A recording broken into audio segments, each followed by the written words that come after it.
On a tous connu ce moment, le fameux mur, la fatigue qui s'installe. Et ce gel énergétique qu'on hésite à prendre par peur d'avoir l'estomac en vrac. Choisir le meilleur gel pour la course à pied, ce n'est pas juste prendre celui qui a le plus de sucre. C'est une question de cinétique d'absorption et de confort intestinal. Aujourd'hui, on décrypte les critères essentiels pour booster votre performance et ne pas finir dans les buissons.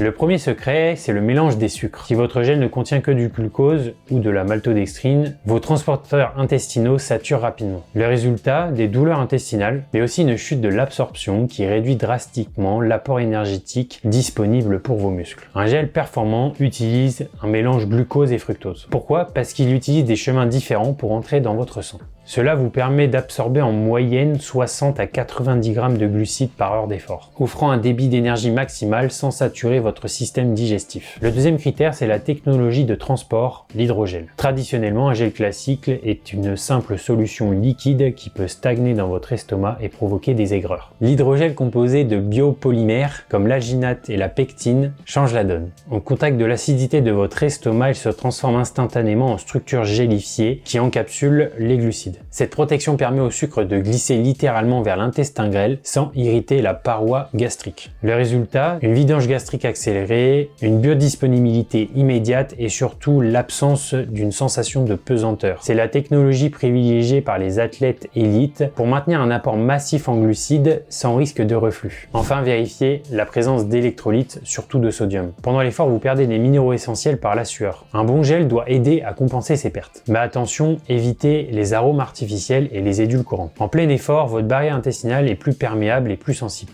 Moins il y a d'additifs et plus vous protégez votre microbiote et votre confort sur le long cours. Mais le meilleur gel du monde ne servira à rien si vous n'entraînez pas votre système digestif. Il est impératif de tester vos gels sur vos sorties longues à l'allure spécifique avant le jour J. On parle de gut training. Cela permet d'habituer vos transports intestinaux à l'effort et de valider vos tolérances personnelles. On ne teste jamais rien de nouveau le jour de la course. En résumé, un bon gel en course à pied est un mixte de glucides intelligents et surtout une liste d'ingrédients courte et une prise validée à l'entraînement. Et vous, quelle est votre stratégie de nutrition en course? Dites-le moi en commentaire et pensez à vous abonner. Bonne prépa et à bientôt.